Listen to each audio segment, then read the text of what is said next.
যাদের শ্রমঘামে উন্নয়ন দৌড়ে এগিয়ে যাচ্ছে মালয়েশিয়া, সেসব বিদেশি শ্রমিকের 1/3 বাংলাদেশি।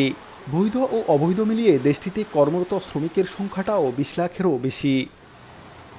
কিন্তু সিন্ডিকেট, মানব পাচার আর শ্রম শোষণের তিক্ত অভিজ্ঞতায় গেল 2 বছর বাংলাদেশিদের জন্য বন্ধ ছিল দেশটির শ্রমবাজার। অচলাবস্থা কাটিয়ে বৃহস্পতিবার পুত্রজায়ায় মালয়েশিয়ার মানব সম্পদ মন্ত্রী আর রামানানের সঙ্গে বৈঠক করেন বাংলাদেশের শ্রম ও কর্মসংস্থান মন্ত্রী আরিফুল হক চৌধুরী ও প্রধানমন্ত্রীর উপদেষ্টা ডক্টর মাহাদি আমিন। ওই বৈঠকের পর সুখবর মিলল মালয়েশিয়ার শ্রমবাজার খোলার। কঠোর কিছু শর্তে সাজানো হয়েছে এবারের নিয়োগ প্রক্রিয়া। মধ্যস্বত্বভোগীদের দৈরাত্ম্য কমাতে পুরো প্রক্রিয়া এখন পরিচালিত হবে একটি অত্যাধুনিক কৃত্রিম বুদ্ধিমত্তা ভিত্তিক সিস্টেমে। নতুন নিয়মে এখন থেকে অভিবাসন ও নিয়োগের সব খরচ বহন করবে নিয়োগকর্তা। আমরা যে আলাপ আলোচনা হয়েছে তাতে অনেকটাই আমরা ধরে নিতে পারি যে সকল সমস্যা আছে তা ইনশাআল্লাহ আমাদের দুই দেশের কূটনৈতিক আলোচনার মধ্য দিয়ে ইনশাআল্লাহ খুব অতি সত্বরই এটা সমাধানের দিকে যাবে।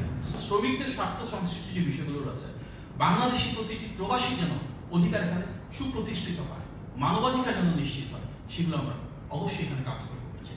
দুই দেশের সরকারের নীতি নির্ধারকদের বৈঠককে স্বাগত জানিয়েছেন প্রবাসী বাংলাদেশিরা। দেশে ভিটেমাটি বিক্রি করে বিদেশে এসে আর কোনো প্রতারণায় সর্বশান্ত হতে চান না আর কেউই। সর্বোচ্চ বেতন বা সর্বোচ্চ সুযোগ সুবিধা যেন তারা প্রদান করে, সবকিছু জেনে শুনে এবং সঠিকভাবে সঠিক তথ্য নিয়ে মালয়েশিয়া আসার অনুরোধ জানাচ্ছি। নতুন সরকারের দৃষ্টি আকর্ষণ করছি সিন্ডিকেট মুক্ত, স্বল্প সময় এবং অল্প খরচে যেন মালয়েশিয়ায় প্রত্যেকটা শ্রমিক এই নতুন এমইউর মাধ্যমে আসতে পারে।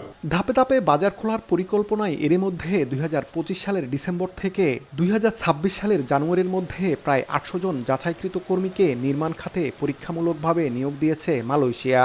ধারণা করা হচ্ছে আগামী 1 বছরে 30 থেকে 40 হাজার বাংলাদেশি কর্মীর কর্মসংস্থান হবে দেশটিতে। মোহাম্মদ আব্দুল কাদের, সময় সংবাদ, কুয়ালালামপুর, মালয়েশিয়া।